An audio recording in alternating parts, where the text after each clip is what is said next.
మంచి పిల్లలు,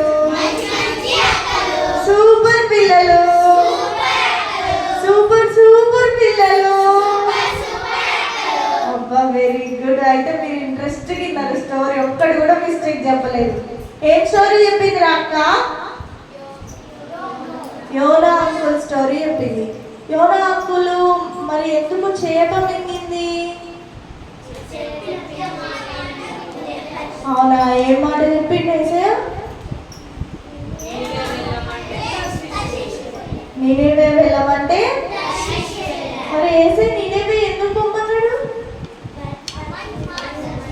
అక్కడ అందరూ బ్యాడ్ పీపుల్స్ ఉన్నారు.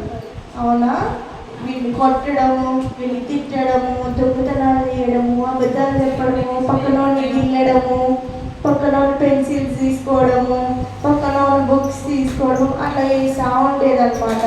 బ్యాడ్ పీపుల్స్ ఉంటే మరి చేసే బ్యాడ్ పీపుల్స్ దగ్గరికి ఎందుకు పోమన్నాడు చెప్పండి? వాళ్ళని వదిలిపెట్టడం యేసయ్యకి ఇష్టం లేదు. వాళ్ళని గుడ్ పీపుల్ లాగా చేయాలని యేసయ్య నేనేవే వెళ్ళమన్నాడు. ఎవరిని? ఎన్ని డేస్ చేప కడుపులో ఉన్నాడు? 3 days. ఆన్సర్ నేనే చెప్పిన కదరా. క్వశ్చన్ నేనే ఇష్టం, ఆన్సర్ నేనే చెప్పిన. చేయదండి. వెరీ గుడ్, బాగున్నారు మీరు. బాగుందా స్టోరీ? ఓకే, మనం ఇప్పుడు కొత్త సిబిసి సాంగ్ నేర్చుకుంటాం. యేసయ్యకి అన్నీ పాసిబుల్, యేసయ్యకి ఇంపాసిబుల్ అనేదే లేదు. ఓకేనా? యేసయ్యకి అన్నీ పాసిబుల్.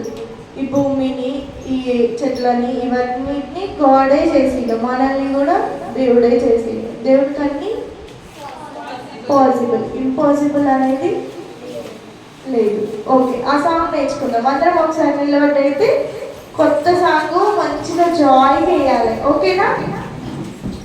ఓకే.